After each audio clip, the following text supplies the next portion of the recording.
Shalom. First and foremost, I'd like to give all praise to Yahweh, Ba'Hashem, Yahweh Shai, Ba'Hashem Rakakadash, double honors, the elders and apostles of Great Millstone, who are teaching this truth and sincerity. And shout out to Yakims out there in the four quarters of the earth proclaiming this truth. Braka the Yahweh, Braka the Yahweh Shai, Ba'Hashem Rakakadash, Brakatum. So I have a testimony here as of June the 7th. This happened, and I was in the midst of it.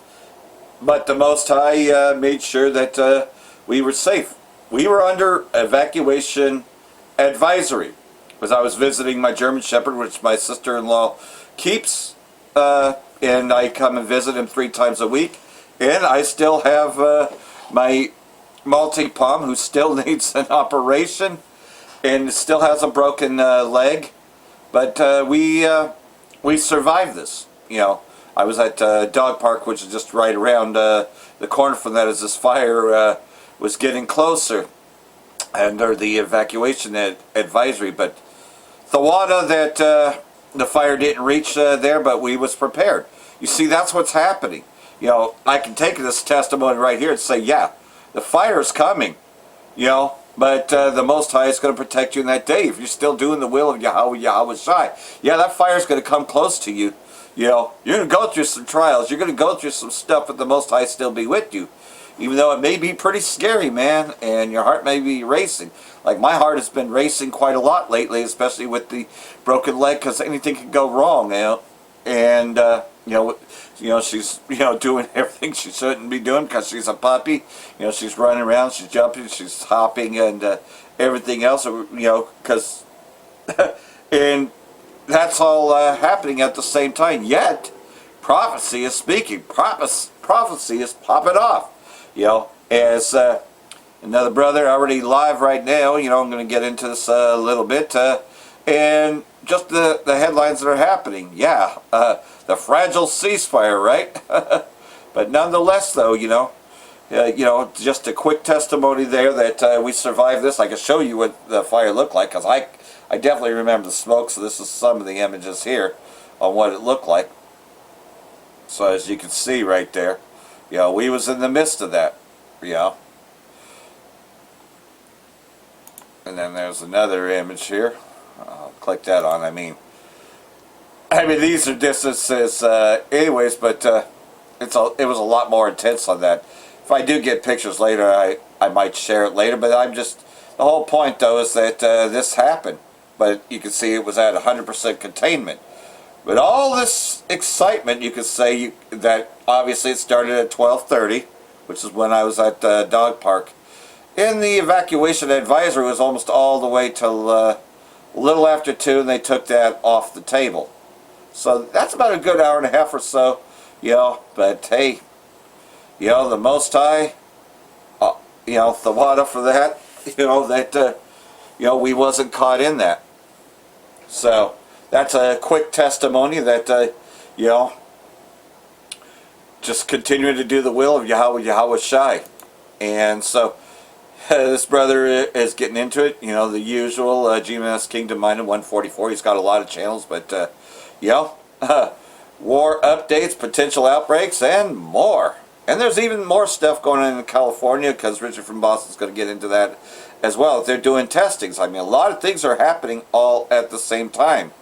As we know, the Most High Yahweh is speeding things up for the elect's sake, because Yahweh Shai is about to return and gather his elect. And we pray that we're part of that hopeful elect, you know, and we pray for each other, you know, just like the last video was, is that we pray for each other, you know, because we're all going through hardship in one form or another. But we need to pray for each other so we can endure through hardship, but yet reach the kingdom. That's what it's all about, is inheriting the kingdom. And, you know, even though the trial is so hard right now, you know, at the end of the day, there'll be light, you know. And you just got to believe that and keep on pursuing. All right. Shalom. First and foremost, I would like to give all praise and glory unto Yahweh Ba'Hashem, Yahweh Shah Ba'Hashem, Rakakadash, and double honors unto the apostles and the elders of GMS who rule well, teach well, being great examples to his younger brothers, and peace and blessings and salutation to the hopeful elect out there pushing his word and truth, and in sincerity across the four winds in the name of Yahweh, Bahashem, Yahushua, Bahashem, Rakakadash, pushing to get up out of here. Shalom to the hopeful elect, believers, the listeners who may came back to the obedience of the scriptures through faith in Yahweh Bashem Yahushua. All right, and what I want to get into with this lesson, all right, is dealing with, y'all, morning news and prophecy. Okay, war updates. Okay, potential breakouts, and more, and potential outbreaks and more. Salakia. So, as we know, all right, the Bible, speaks of the end times, being full of, multiple, all right, crisis, man. Okay, and even when you go into the word crisis, it ultimately goes into judgment. All right, because we know that the earth is overdue for righteous judgment. Okay, because you look out to the planet Earth, which is ran and ruled by the wicked, well, righteous judgment, doesn't go forth. Okay, the scriptures speak about how righteous judgment is slack, all right, in the society, okay, ran by the devil, Esau, Edom. Okay, so when you go into, let's see, I think that's the Elmo line. Let's get this word real quick for crisis. Okay, because we hear this term now, what they say, crisis. And we're all going through a crisis in one way or another. Goes into many. Okay, that's part of our trials. The word crisis itself, and if a brother want to post that, righteous judgment, don't go forth. Okay, I believe that's Habakkuk 1:4, maybe 1:5. Either Habakkuk or Haggai, one of them. But if a brother can post that. But let's get this word crisis in the Edom line. All right, so I say you hear the term polycrisis, where poly, goes into many. Okay, so meaning what? So it says crisis, a decisive point in the progress of a disease. All right, also vitally important or decisive state of things, point of which change must come for better or worse, from Latinized form of Greek. All right, crisis, turning point in a disease, that change which indicates recovery or death. And it says, such by Hippocrates, literally judgment. You see, judgment, result of a trial, selection to separate, to decide, to judge. Okay, to separate, to decide, or judge. So when you go into the term crisis, all right, the Lord is going to bring judgment forth, man. Okay, in polycrisis, the Lord is going to be judging in many different ways, in many different forms. Okay, so we see all these events, brewing. Well, that's the Lord setting the stage for great judgment. Okay, and Esau, we know, he's going to be a tool, okay, within the judgment, man. All right, that's why you go here to, let's see, I believe it's in Haggai. We'll come back and get that in Jeremiah. Okay, but when you go here to,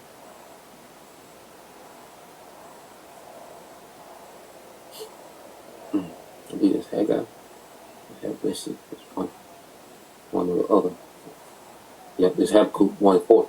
It says, therefore the law is slack, and judgment doth never go forth. For the wicked doth compass about the righteous, therefore wrong judgment proceeded. Okay, and this is what the earth is lacking, in righteous judgment. Yeah. Okay. Because here's the deal. We know that Esau could do what's needed for our multi-palm, but no, he wants a ransom. He wants a very large amount of money, and complete mobster, right? That's not righteous at all. But we know that the Most High is going to punish Esau because the money's going to run out anyways. And then what are they going to have, right?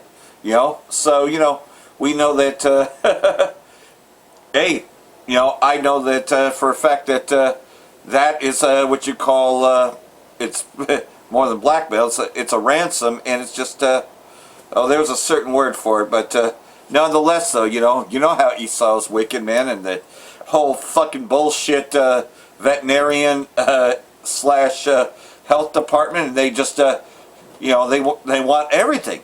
As they say, an arm and a leg. I mean, they literally, to save it, they want a very large amount, and there's nothing righteous about that.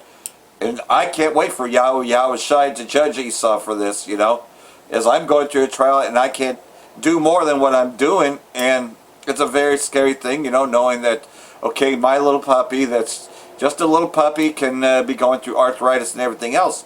I just pray for healing and all that, and that I can endure all that, and that my puppy can endure all that, She doesn't deserve that pain, but look at what Esau's doing, man. He wouldn't even look at me, he wouldn't set up a payment plan, nothing, man. He had to have that ransom. And then the only other solution he had was amputation. I've talked about this before, but nonetheless, though, that is a terrible fucking wrong judgment proceeded, right? That they're just, well, you ain't got the money, get the fuck out of here. We can't do anything more for you unless you give us the money, you know. And so if you get denied from care credit, or you can try scratch pay, but you still, though, at the end of it, though, get denied. Guess what? He ain't gonna do nothing for you when he could.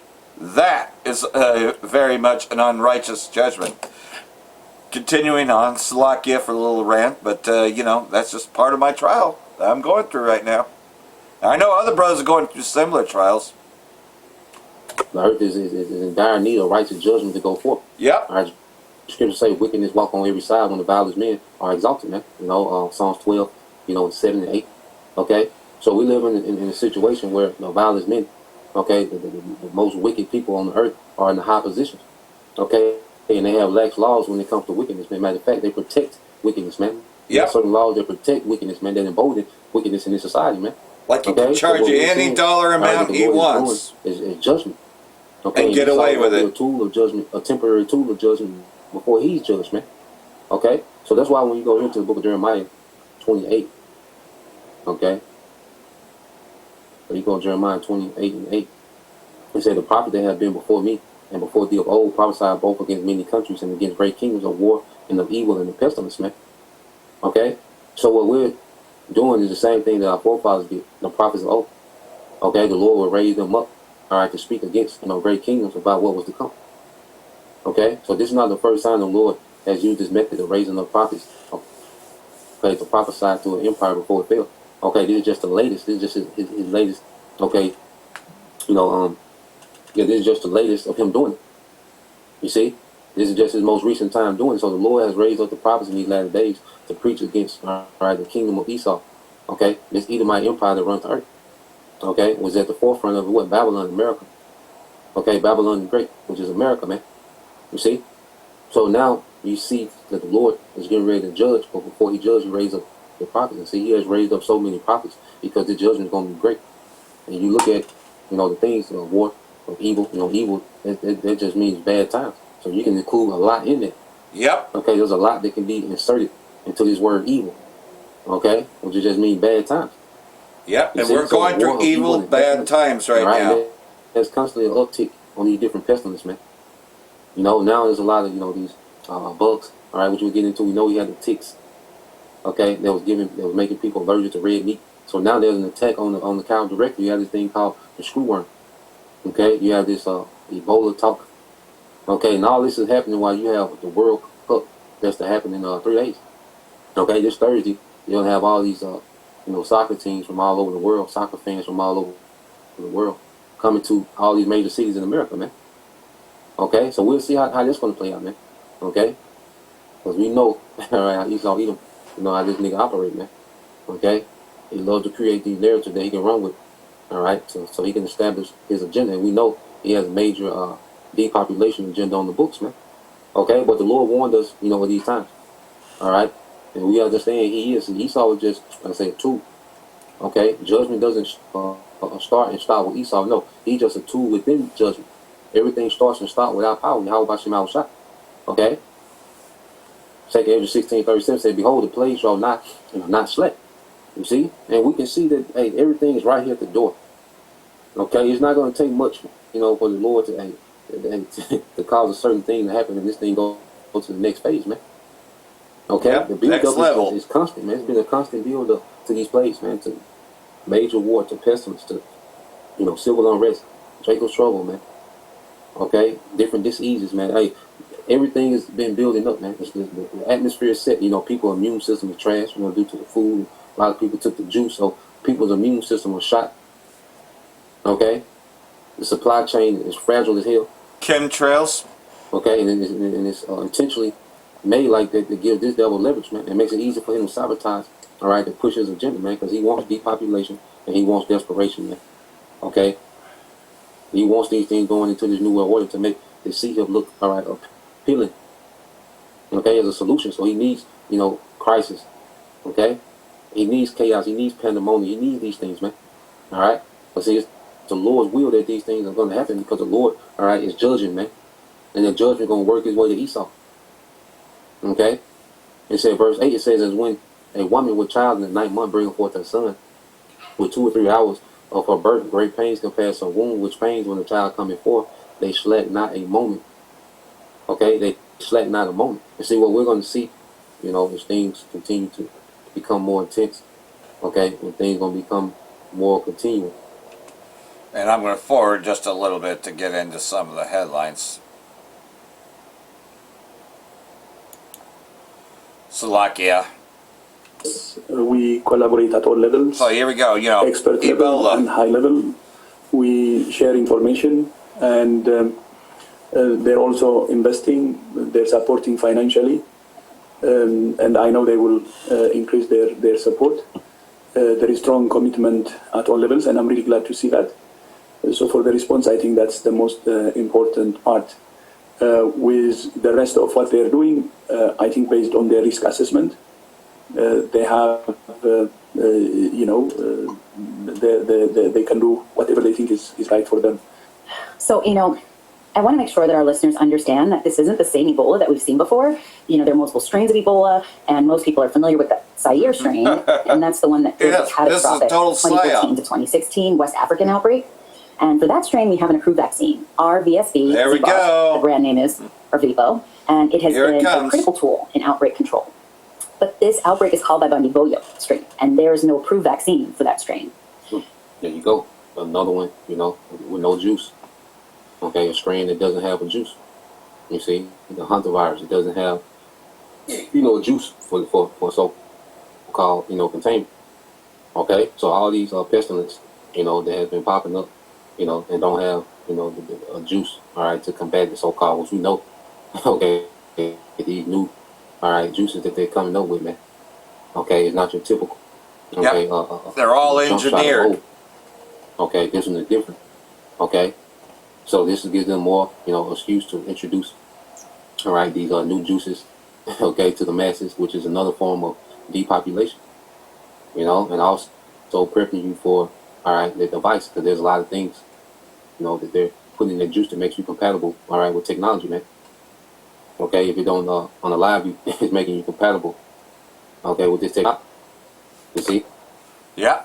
And like everything else, so, you got all that going on as well, and yet you still have even more here, as we can get into. For many great miseries shall be done to them that in the latter time shall dwell in the world, because they have walked in great pride. Is not that the heart of Esau, Edom? So, great miseries are coming, We may be feeling some of it on one side, The whole thing was an accident, by the way. I mean, it's not like I deliberately dropped her. She got out of my arms and she fell. I mean, it's a very sad thing, and it gets to you because these animals are suffering under Esau. Again, I just lost my Pomeranian of 16 years. And, you don't want to see your loved ones hurt, but look at what this devil does, man. And, man, you see it all the time. He just throws away dogs. He, throws away cats, and just, he's cruel to them, man. He hurts the earth, and, we want a better kingdom, right? So we're seeing everything amp up. These Edomites, these at least be playing on the intelligence of, you Americans, man. Just to see how blatant they can be and test your reaction, man. So when you go to, this is the Brother Jim at Spiritual Art 144. It says, 2 Ezra 8 feet, it says, for many great misery shall be done to them, then the latter time shall dwell in the world, because they have walked in great pride. All right? And the scriptures mention, pestilence several times. Okay? Which means that's going to be a tool that the Lord going to use. Okay? Whether it's, through Esau, okay? And his madness that he got going on, and things that he's going to release, and he's, manufacturing, his lab and going to, set loose. Okay, or certain things that the Most High can make, appear out of thin air, man. And make something that's airborne and fatal and a torturous death, man. Okay, so it's gonna be, a lot going on at the same time. And one of these pestilence, man. All right, Esau, like I said, you've been playing around with these narratives, man. But eventually, this thing is gonna be a legit outbreak. Okay, and it's gonna start catching bodies, man. Okay, and it's gonna be some miserable deaths, with these different pestilence, man. Okay, as the brother put GMS Spiritual Art 144, 2 Ezra 15:5. It said, "Behold, said the Lord, I will bring plagues, okay, with an S, upon the world, with sword, famine, death, and destruction, man."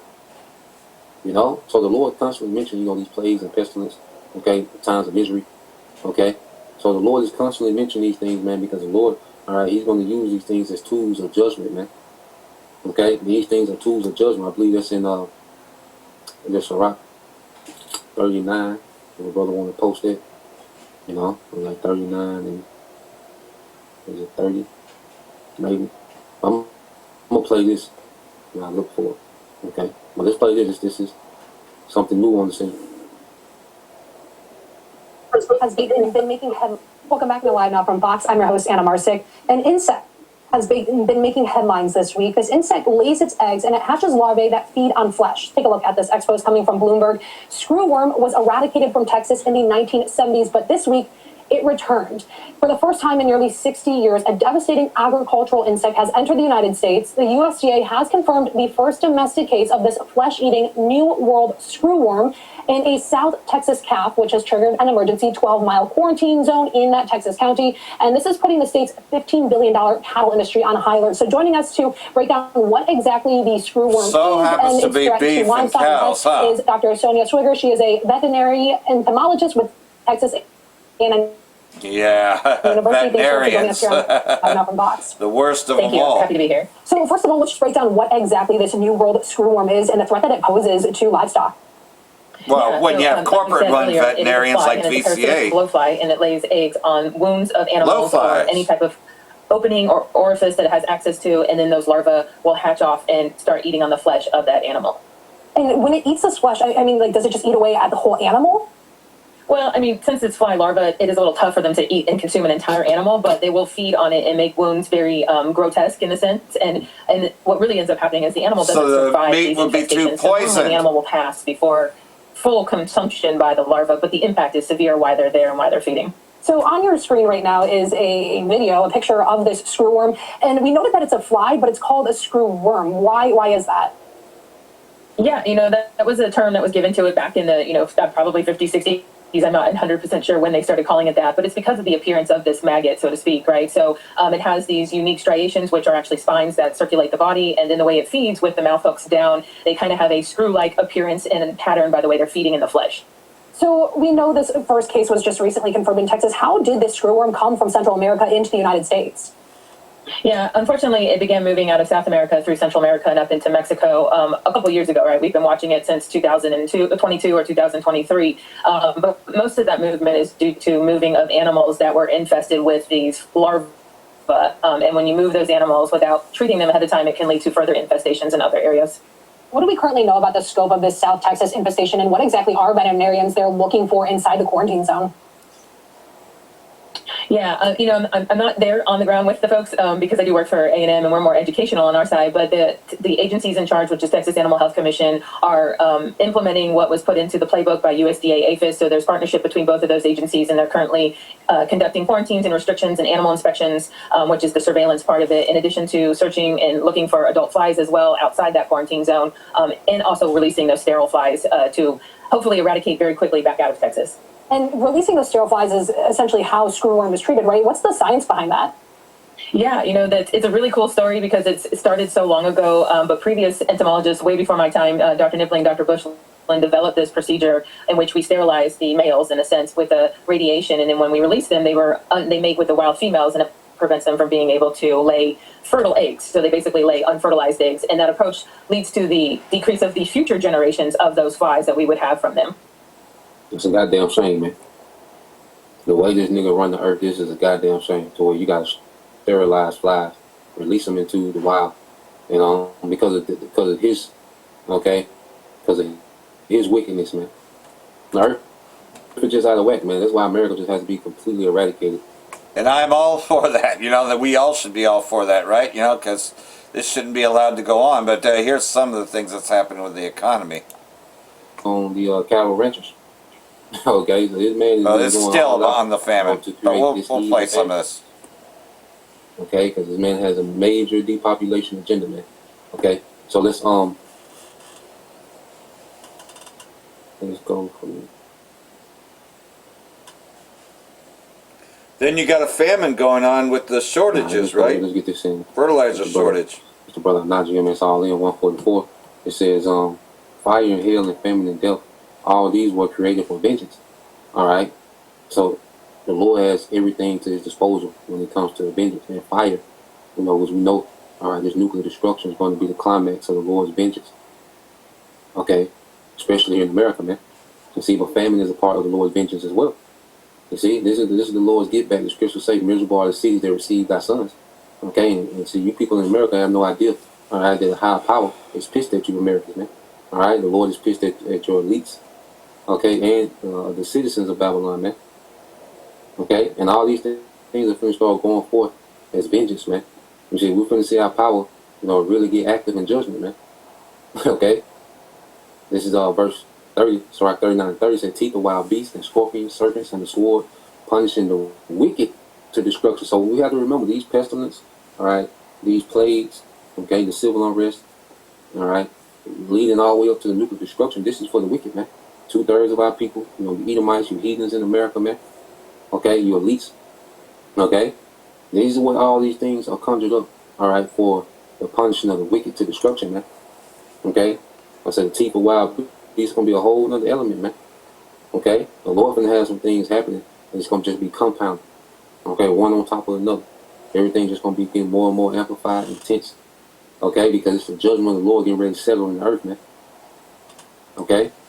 So let's go from there. Let's play this. Because like I say, it's an attack on people, making them allergic to meat. It's an attack on the meat itself, the screw one. Again, it's an attack on the ranchers. Okay? Remember, the ranchers went from 7 million in the 70s, all right, to just 600,000. Okay, and most of the processing plants in America, all right, I think it's only 4 major processing plants in America, man. All right, so he can easily bottleneck, okay, the supply line of food. You know, with the outbreak, and you see, an outbreak will shut down, you know, an outbreak or two will shut down the American, you know, certain food supplies, man. Well, certain foods are unavailable, man. Okay, so let's play a little bit of this. And we say we're to the war bit. We are so close to famine. There are so many, little things that if they tipped, there would be parts of the country where people would be in really big trouble. So part of my journey, you know, when I realized this was what I needed to build and actually start on solutions and not just talking about the problem, my mentor said the last thing I would ever do is a startup of software. He said, and he was a software developer. He's like, only 1 in 2,000 make it. You just don't want to do it unless he goes, I can tell you're passionate about it. I'm probably not going to sway you. So he's like, no, you need to do market research. You need to know for sure that what you think is going to help will. And so you got to talk to people. So I spent 3.5 years asking questions and flushing out the idea. I didn't want people to say it was good. I wanted them to tell me why it wasn't. And during that time, I ended up just talking so much, I ended up running a USDA slaughterhouse in Cody, Wyoming. It's impossible for me to chart you a path from 2020 to why I was in a slaughterhouse other than that's where God wanted me. So you ran a USDA slaughterhouse? Yes. In this process. And how many head of cattle were you processing a day? 35 head a week, small facility. Okay. Yeah, so USDA just means federally inspected. They can be as small as I was all the way up to the multi-thousands, right? I see, okay. But we have the same rules, the same regulations, which is also the problem. You're regulating me the same level with 35 head a day as you do with the guy doing 6,000, but it's actually not the same because they have what's called line speeds in those big ones where the animals are moving automatically, like a couple of cuts as it's moving past. Your inspectors are not visually inspecting 6,000 head of livestock a day in a massive facility. But in my house, they're watching every single one. And so the amount of bureaucracy I have to deal with in a small local facility versus the massive facilities, it's not the same. I described it like, it's like putting the same number of NFL referee every second. You can see every misstep, you know what I mean, from the fighters. Because you've got so many eyes on. Now, I'm not saying that we were trying to get away from doing things right. We were doing them right. But every little thing, when it stops you, costs time and energy, and it just makes it really complicated to run. And they do that because they want, all right, to get rid of all, you know, these small companies, okay? Because they're consolidating, you know, where people, okay, can get food, okay? Because the New World Order is going to be permission-based system. Yep. And that's what it's all about. The MOTB is all about getting permission from ESO, you know, and all permissions are going to be going through that. Now, like everything else, though, we see what's going on with the dumping of treasuries. Again, you can find his, because he does one every morning. This is the first time I played in a while, but he does one every morning, and just goes into everything, So, his channel, GMS Kingdom Mine 144. He's got a few other channels for backup, but, he's doing morning news and prophecy. That's kind of what I do. I just don't title mine that. I try to find a subject. Sometimes, more times, it's all over the place just simply because so many things are going on at the same time. But, just, giving the warning, giving the warning from Yahweh Shai, So, getting into some more here, just these other things going on, right? And so, getting back to the war, right? Because, of course, a ceasefire has been broken. I don't think it ever really held to begin with, but, this is going into the history of the Iran-Iraq war, and just why they went to war, and it's a really cool little snippet, as to how you'll understand it, because, of course, the Iran-Iraq war was all generated by the Greater Israel Project, the Israeli state, Mossad, and they armed Saddam Hussein to go after Iran, supplying them with weapons of mass destruction, which they later used to bring them down. Well, this kind of goes into it, and what the war was really about. Well, it's funny because it's talking about the rivers that run through. Well, we know the great river Euphrates is in Iraq, and they were at war for 8 years, due to the fact that, well, where are they getting their armaments from? Kind of similar to this whole thing with Ukraine, right? Ukraine keeps on getting armed, even though they're not as big as Russia, but they keep getting armed, so that war just gets dragged on until the missiles come flying, right? The bigger ones. So, anyways, a little history on the Iran-Iraq war, better known as the Gulf War. Good evening from Baghdad. One of the world's oldest cities has become one of the world's newest power centers. As soon as major hostilities broke out between the two oil producers, Iraq and Iran, we came here to Baghdad to watch OPEC at war. OPEC, yep. Welcome to a conflict that has shaped the Middle East for centuries, hidden behind layers of empires, oil, and ideology. A story not just of lines on a map, but of power, rivalry, and one vital waterway that could influence the fate of nations, the Shatt al-Arab. All we want is that they recognize officially that these lands are Iraqi lands, on the land frontier. Shatt al-Arab is definitely and absolutely an Iraqi river. For over 500 years, the border between what is now Iraq and Iran was a frontier between the Sunni Ottoman Empire and Shia Safavid Persia, later ruled by the Qajar dynasty. The Ottoman-Persian Wars repeatedly shifted influence across Mesopotamia, the Caucasus, and key river systems. The landmark Treaty of Zuhab in 1639 established a rough frontier that still influenced later borders, but it left parts of the southern river boundary vague and contested. The Shatt al-Arab, formed by the confluence of the Tigris and Great River Euphrates, empties into the Persian Gulf. This roughly 120-mile waterway became crucial for trade, agriculture, and later oil exports from both countries. Control meant economic and strategic leverage. Under Ottoman rule, most of the river was treated as Ottoman territory, while Persia retained limited navigation rights in certain sections. Fast forward to the 19th and early 20th centuries, European powers became deeply involved. The 1847 Treaty of Erzurum and the 1913 to 1914 Constantinople Protocol, negotiated with British and Russian involvement, attempted to formalize the border. After World War I, Britain gained control over Iraq under a League of Nations mandate and generally backed Iraqi territorial claims, reinforcing Iranian resentment. In many stretches, the boundary was defined along the low water mark on the Iranian side of the river, effectively giving Iraq control over most navigation. But this conflict was never purely ethnic or sectarian. Arabs and Persians lived on both sides of the frontier, and both Sunni and Shia communities existed across the region. The dispute was driven primarily by imperial rivalry, state sovereignty, trade access, and later, oil wealth. Though sectarian and nationalist rhetoric would become increasingly important in the 20th century. By the mid-20th century, oil transformed the region into a geopolitical power keg. There we go, power keg. I told you what we want from Iran.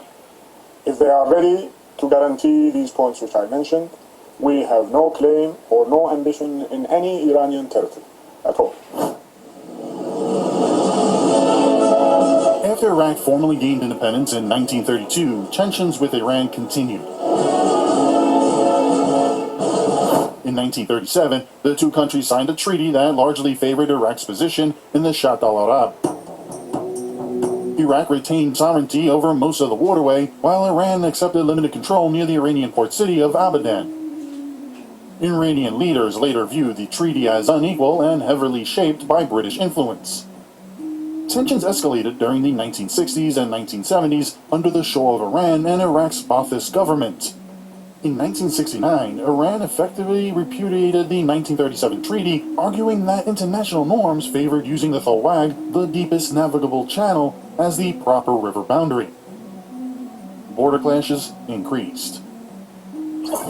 At the same time, Iran supported Kurds in northern Iraq, using the rebellions as leverage against Baghdad. Iraq responded with propaganda campaigns, border pressure, and support for anti-Shah groups.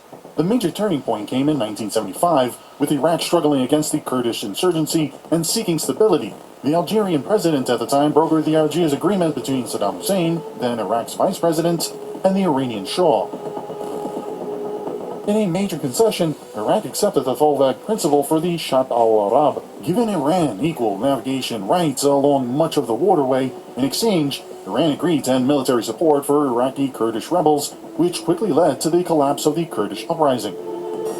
Many Iraqis view the agreement as humiliating, especially within Ba'athist circles. Saddam later portrayed it as a forced tactical compromise rather than a genuine settlement. The agreement also included broader security arrangements and broader demarcation protocols based partly on earlier Ottoman-Persian boundaries. Behind the scenes, Cold War politics shaped the crisis. The United States strongly backed the Shah's Iran, while Iraq maintained close military ties with the Soviet Union. After the 1972 Iraq-Soviet Friendship Treaty, these rival alliances turned the broader dispute into part of a wider regional power struggle. The 1979 Iranian Revolution overthrew the Shah and brought Ayatollah Khomeini to power.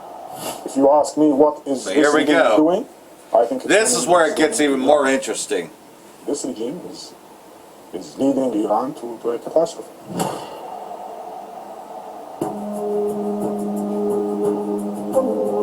Iraq's leadership showed both danger and opportunity. Saddam Hussein, who became president in 1979, believed post-revolutionary Iran was militarily weakened by purges, political chaos, and international isolation. He also feared that Iran's revolutionary Islamic ideology could inspire unrest among Iraq's Shia population. On September 17, 1980, Iraq declared the 1975 Algiers Agreement void. 5 days later, on September 22, Iraqi forces invaded Iran, beginning the Iran-Iraq War. For 8 years it went on. Saddam presented the war as an effort to reclaim full control over the Shatt al-Arab and defend Arab interests in the border region of Khuzestan. Iraqi leaders expected a short war and hoped Iran's revolutionary government might collapse quickly. But the deeper causes went far beyond the river itself. The conflict was also about regional dominance, oil-rich territory, fears of revolutionary expansion, and Saddam's ambition to establish Iraq as the leading Arab power in the Gulf. International powers soon became deeply involved. The United States initially sought to prevent either side from dominating the Gulf. Over time, especially after Iranian advances in 1982, Washington increasingly tilted toward Iraq. I know this is lengthy, Salakia, for that, but and supporting sometimes you gotta go precept upon precept, right? Iraq's main arms supplier resumed large-scale weapons deliveries after briefly limiting them early in the war. France became one of Iraq's largest weapons suppliers, while several European companies sold dual-use materials to Iraq. Saudi Arabia, Kuwait, and other Gulf monarchies provided Iraq with tens of billions of dollars in financial support, fearing the spread of Iran's revolutionary ideology. Iraq's use of chemical weapons, including mustard gas and nerve agents, became one of the war's darkest chapters. Salakia, that's my puppy crying. Alright, because there's only a few more minutes of this video, but, everything leading up towards Desert Storm, but nonetheless, though, the divide, and the fight over the oil. It's always been about the oil and, the petrodollar, etc., Despite international awareness, global condemnation was often muted or politically constrained during much of the conflict. The war devolved into a brutal stalemate marked by trench warfare, artillery bombardments, missile attacks on cities, and massive human casualties reminiscent of World War I.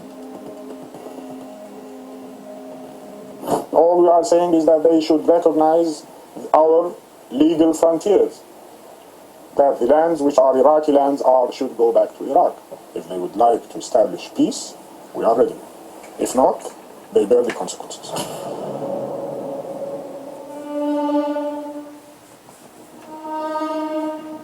The Iran-Iraq War lasted from 1980 to 1988 and killed hundreds of thousands of people, with some estimates reaching around 1 million total casualties, including wounded. The economic devastation was enormous. During the later stages of the conflict, the tanker war saw both sides target oil shipping in the Persian Gulf. The United States intervened more directly by reflagging Kuwaiti tankers and launching naval operations against Iranian forces, culminating in clashes such as Operation Praying Mantis in 1988. The same year, exhausted by years of war, economic collapse, Iraqi chemical attacks, and increasing U.S. military presence in the Gulf, Iran accepted UN Security Council Resolution 598 and agreed to a ceasefire. Despite 8 years of fighting, the war ended with borders largely returning to the lines established under the 1975 Algiers Agreement. In 1990, Saddam Hussein invaded Kuwait, partly driven by war debts and disputes over oil production and territory. The resulting Gulf War devastated Iraq and reshaped the regional balance of power. The history of the Iraq-Iran border conflict shows that territorial disputes are rarely about territory. They become entangled with nationalism, ideology, economic survival, and the ambitions of outside powers. Yep. And through it all, the Shah Israeli continues state to flow, a witness to behind it centuries all. of rivalry, Esau. war, and uneasy coexistence. The maps may be settled, the guns may be silent, but the forces that fuel the conflict, nationalism, resources, religion, and regional ambition, have never truly disappeared.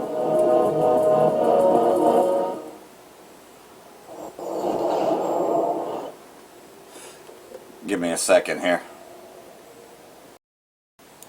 Hey everybody, Josh Singleton of World Alternative Media here. We're joined once again by Mark Gonzalez over at First National Bullion, and we got some historic news to talk about, which I don't see a lot of people talking about, surprisingly, but it does matter. European Central Bank says gold has replaced U.S. Treasuries as the world's top reserve asset. Now, this is pretty big news as we are seeing, a lot of experts speak out about this. One of the things that I saw was by Stephen Innes, who said some things I disagreed with, but said some things that were also interesting. Gold overtaking treasuries is not a gold story, it's a trust story.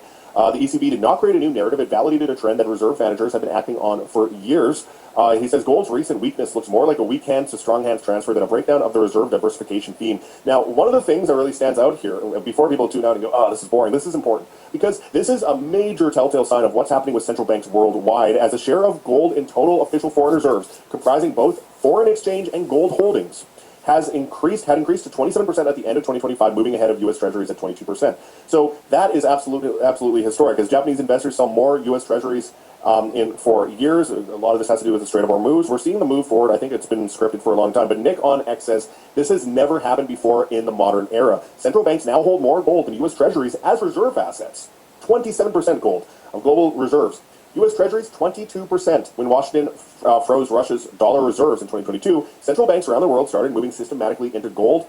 3 consecutive years of buying. Of course, this is reaffirming previous videos. Huge. It really says, one, a lot about gold, and two, a lot about treasuries and trust in U.S. financial institution. The monetary system. Babylon the Great is being broken down. Much more with Mark today, my friends. I think it's important. But before we do, I urge people, as always, Babylon the Great has fallen, right? Well, hold it in your hands, put it in a vault, or put it in an IRA outside of the traditional IRA system. Now's the time to move. There, you can schedule an appointment for a free consultation with Mark Gonzalez and get a if you have extra. As well. Just let this squeezed economy. Sign up and found him at World Alternative Media, or WAM. WAM. Okay, Mark. So we see this flip. I'll call it the flippening, because what we're seeing right now is a move between the U.S. Treasury, the trust in U.S. Treasuries, which has been losing trust for many years, over more than a decade. Indeed, of course, it's kind of crazy to be investing in, say, like 10-year Treasuries over something like gold. It just doesn't make any sense. But we're seeing in those foreign reserves a massive move at the same time as the Strait of Hormuz crisis, and now we're seeing 27% in foreign reserves for gold.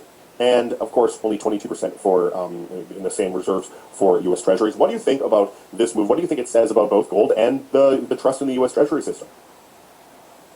Everything we've been talking about, you're starting to see the Treasury system fall apart.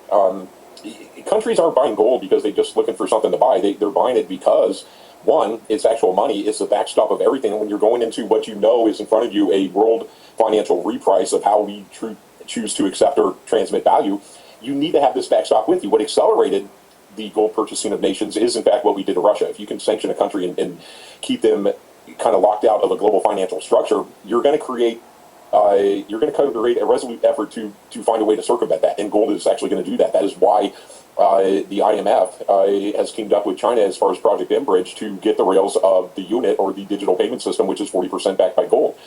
So it's not by chance this is happening. It may seem like it's coming out of chance, like, oh, this is a random thing. No, nothing is coincidental.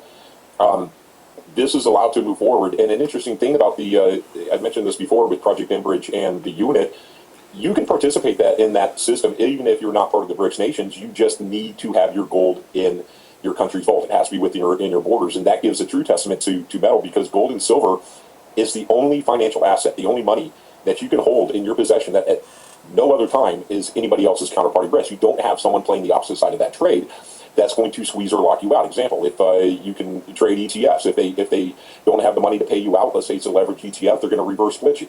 You can have capital controls to diminish or prevent your exit from market. I think those things are going to come. Hedge funds do it all the time. They gate members from being able to exit when it otherwise would hurt the greater structure. Gold and silver eliminate that risk 100%. So it's not surprising to me that we're having gold worldwide on central banks' balance sheet be larger than Treasury holdings.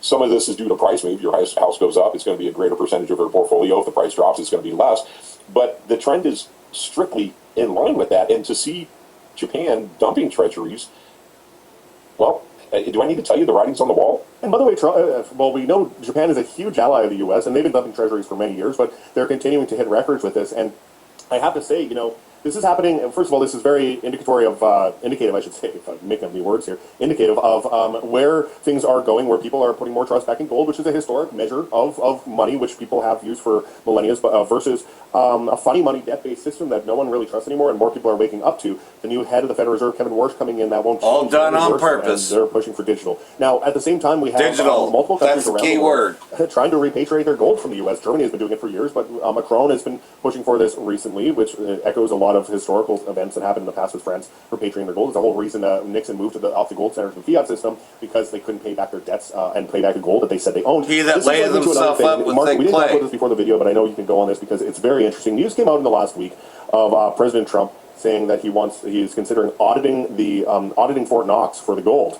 Now, I This find is where this it kind of gets interesting interesting. because, one, I believe that there's very little, if any, gold even in Fort Knox, and if there's a major audit, I think that could lead to the market recognizing a huge amount of scarcity that they didn't realize was there in the gold market as well going forward. I mean, what do you think it would do to gold generally and the market surrounding gold, and of course silver as well, if Fort Knox was audited and they found there wasn't any of the gold that they claimed was in there, that it's always just been fabrication by the state, that they have this as a form of security? Well, if that actually did happen and it was broadcasted, it would be pandemonium, excuse me, to say the very least. If that's the case, we're not going to know.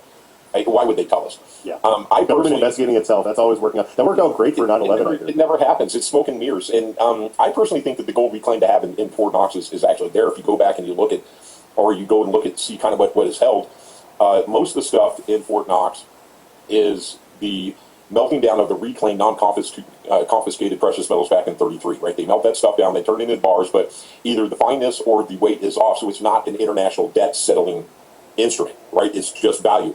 And the only thing you can do with an instrument like that doesn't have certain purity or weight to it is you can lease.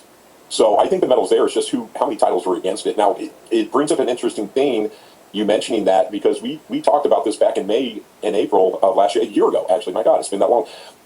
We talked about this a year ago with Doge, and they started coming out with talks, Treasury Secretary and Trump and other analysts saying, okay, well, we're considering auditing Fort Knox. Again, when you're about ready to bankrupt a business or restructure a business for sale, and that's exactly what a revaluation is. The world is a corporate structure. DC's incorporated, where you're at, up in British Columbia. It's incorporated. San Diego, Puerto Vallarta, where I'm at, it's all incorporated. So you need to look at yourself as the individual employee. Like, are they actually going to, when they're restructuring the business for sale, or they're about ready to bankrupt it, are they going to truly let you know? I don't think so, right? They're going to kind of keep you at bay. Everything's fine. Don't worry. Stock market's good. Your value of your paycheck is good. It's going to keep coming in. By the way, bankrupt would be a good word for Babylon. It's not. All this is audit. It's done internally for them. We will never know the truth. Doge was never codified in many, many levels, but they know where the bones are buried. So you need to look at it from that standpoint. I don't think we're ever going to get the true information on it. But the thing is, whether the metal is there or not, whether gold is in Fort Knox or not, assume it's there. Because if you look at the structure of what we're talking about, okay, gold overshooting treasuries on balance sheet, the unit requiring a 40% backing by gold in your participation requires you as a country corporate structure to have your metal within your own borders. 1, zero counterparty risk. 2, gold has a significant role in the coming financial structure, whether it's a backdoor gold-backed currency, whether it's looking at circulating gold coins, which I don't think are going to happen. Gold has something to do with it internally, because why? Gold is the framework or the base metal, and it's just a value of price when you reignite the system. So the gold, whether it's there or not, if they say it's there and they revalue gold at a higher level, well, it might as well be there. Yep. And like everything else, though, the scriptures say, because you have carried my silver and gold into your temples, I will take them from the place where you have sold them, right? And return your recompense upon your head. So let's go ahead and just pull that up out of Jeremiah chapter 49. I know that it's been all over the place, right? I think it's Jeremiah 49. I will turn your recompense upon your head. Yeah.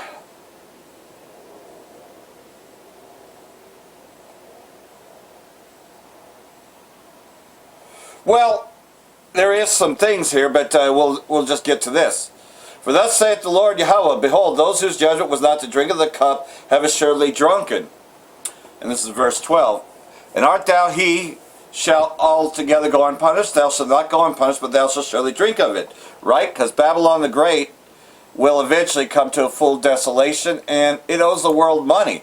Right? I believe it's in Joel chapter 3, actually, that I'm looking for. So, just give me a minute here. I know that this is all over the place, but here we go. Yeah, right here in verse 5. Because, this is Joel chapter 3, verse 5. Because you have taken my silver, my gold, and have carried into your temples my goodly pleasant things.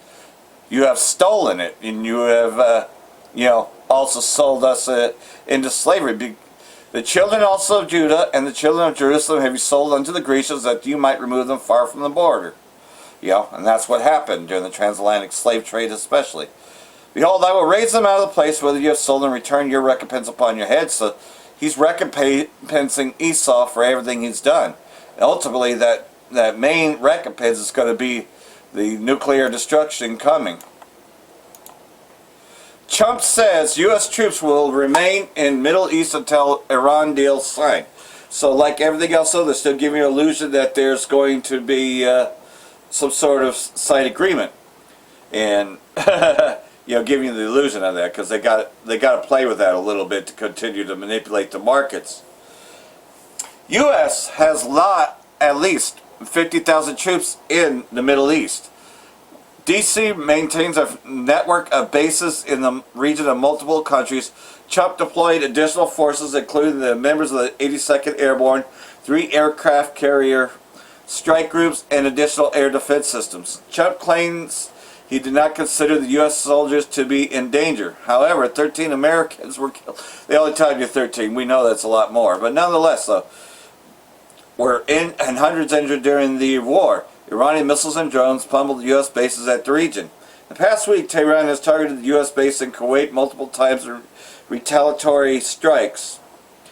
In the interview, Trump said that Iran and the U.S. merely signed an agreement to end the war, but he rejected it, demanding stronger restrictions on Iran's nuclear program, the president said. So, it's all about the nuclear program. That's what they tell everyone, right? But he's also went forward boldly. Now, this is all smoking mirrors, because King Bibi tells Trump what he's going to do, not the other way around. King Bibi has no choice on Iran deal. Israel does not decide the terms of an agreement with Tehran because I call the shots, U.S. President told the Financial Times. Remember, in a previous statement, he said that he'd like to be the Prime Minister of Israel as well. So, like everything else, so, he's, again, this is all part of a shit show. Israeli Prime Minister will have no choice but to accept any deal the U.S. reaches with Tehran. President Trump said he's declaring the shots. He made his remarks in an interview with Financial Times on Sunday, shortly after Iran fired a missile barrage against Israeli state retaliation for Israeli airstrikes on Beirut. Tehran described the attack as a warning and threatened crushing blows if Israeli state continues its strikes in Lebanon or retaliates against Iran. And, of course, there's more, right? Trump calls on Iran and Israeli state to stop the shooting immediately. U.S. critics say U.S. President Trump failed efforts to dissuade King Bibi from attacking Iran are a humiliation. U.S. President Trump called on Iran and Israeli state to stop shooting as countries trade tit-for-tat missile strikes, reigniting fears about the collapse of the fragile ceasefire. On Sunday, Iran launched a volley of strikes toward northern Israeli state in response to the Israeli attacks on Beirut's southern suburbs, which killed at least 2 people and wounded 20 others. So, there's that. But, here we go. Israeli state pauses Iran strikes at Trump's request to stop shooting. They got to give you the idea that Trump's calling the shots. It's a disillusion. But, either way, though, U.S. and Iran to reach permanent deal by June 2026, that's a question. Well, we got a lot more weeks left of this month, don't we? Israeli officials say strikes on Iran being halted at President Trump's request to stop shooting. Iran Foreign Minister accuses U.S. of cooperating with D.C. No one believes the Zionist regime would carry out any action without prior coordination and cooperation with the U.S. So they know it's a smoke and mirrors too. And this is a hilarious title, right? Ceasefire. What ceasefire when you're firing, right? A ceasefire means you hold your fire. The U.S. and Iran are still at odds over frozen Iranian assets, which Iran once released as part of the deal. But yesterday, President Trump said he will not unfreeze any amount of Iranian assets nor lift sanctions immediately after the deal is closed. If they behave and if they do a good job, we start talking about unfreezing their assets, he said. On top of the new attacks, per further pressure on negotiations on the fragile ceasefire that was tactically extended with negotiations ongoing, U.S. Central Command reported took down 2 Iranian drones that threatened maritime traffic near Hormuz after Iran also fired missiles against Kuwait on Wednesday and Bahrain on Friday. The U.S. meanwhile has struck Iranian radar and surveillance sites. So, just continue tit for tat with the U.S. as well as the Israeli state, which controls the U.S. Sirens across Israeli-occupied territories as Iran launches fresh missile barrage. Barrages of missiles came against the Israeli state, the Zionist entity. Sirens have ranged out across various cities in the central and southern parts of the Israeli-occupied territories after IRGC launched a new wave of retaliatory missile strikes.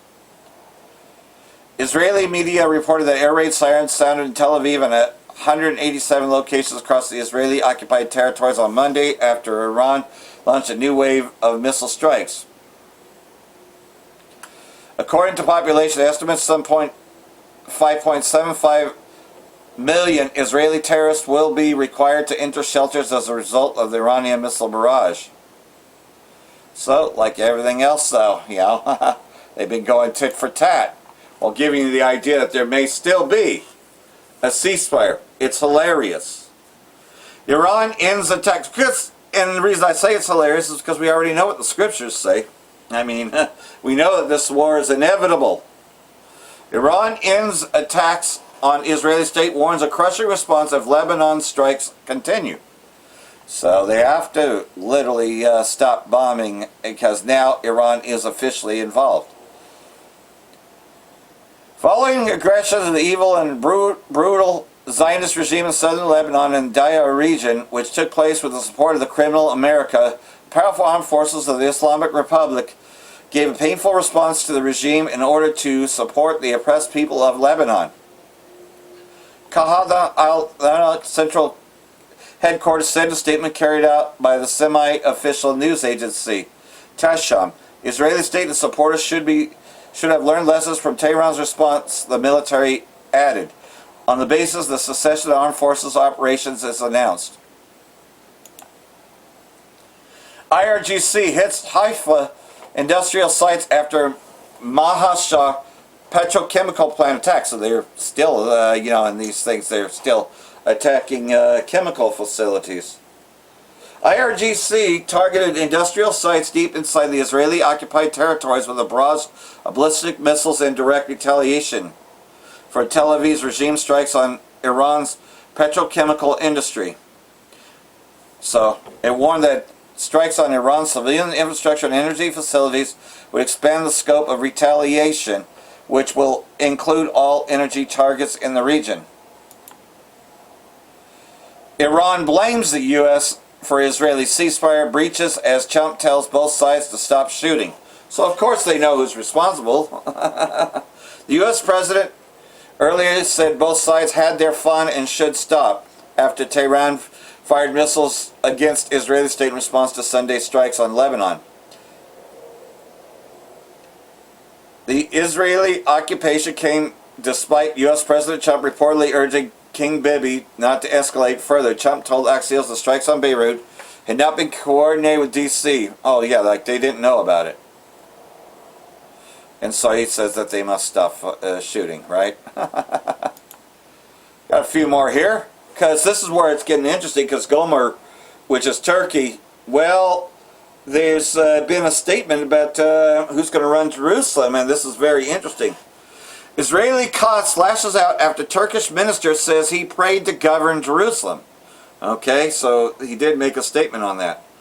Israeli Defense Minister Quds lashed out at Turkey's interior minister after he said he hoped to one day govern and see the liberation of Jerusalem. Israeli Defense Minister Quds lashed out Sunday at Turkey's interior minister after he later said he hoped to one day see Jerusalem liberated and revealed that he prayed to serve as the city's governor even if it was for a single day. So you find it interesting. So, further down, getting into Damascus, right? Just as we witnessed the liberation of Damascus, Aleppo, and Karbala, Allah willing, or God willing, because we know that they pray to Allah, we will one day witness the liberation of Jerusalem, he said. Turkish minister also revealed a personal prayer he said he had made while serving as a governor of Qom. So, Iran says U.S. bears responsibility for regional escalation. Okay, I think I kind of read that already, but nonetheless, though, we'll play some of this, though. I guess they labeled these missiles, you will regret.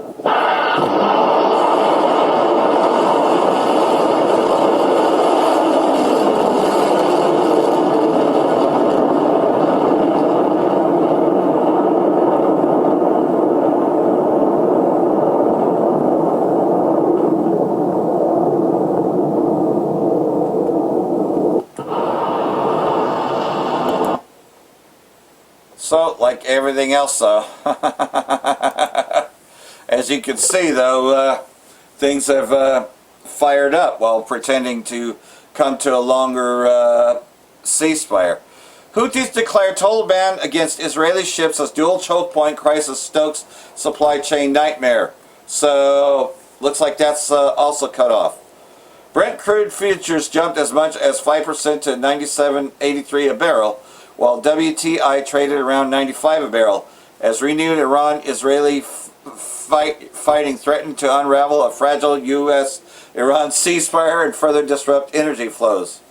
On the maritime choke point front, Iran-backed Houthis declared a full ban on Israeli vessels in the southern Red Sea, warning that any Israeli ship or linked ship will be seen as a military target. So, that's there too. So you see how this is spilled over. Now getting back to Jeremiah 49. Salakia so long, but you know, there's so much going on at the same time. You know, and we all have our trials that we're going through, but still, I'm diligently putting out videos, so I pray the Most High be with me. Pray that whatever trials you're going through as well, that the Most High be with you, as we all pray to be a part of that hopeful elect. Therefore, Jeremiah chapter 49, verse 20, because this is the key verse. Therefore, hear the counsel of the Most High that he has taken against Edom and his purposes, that he has purposed against the inhabitants of Teman. Yeah, and this is going to be the ultimate brick to fall, to bring down Babylon like a ton of bricks, causing Babylon the Great to cease. Surely the least of the flock shall draw them out. Surely he shall make their habitations desolate with them. So hopefully all this has been edifying. We see that we're getting closer and closer.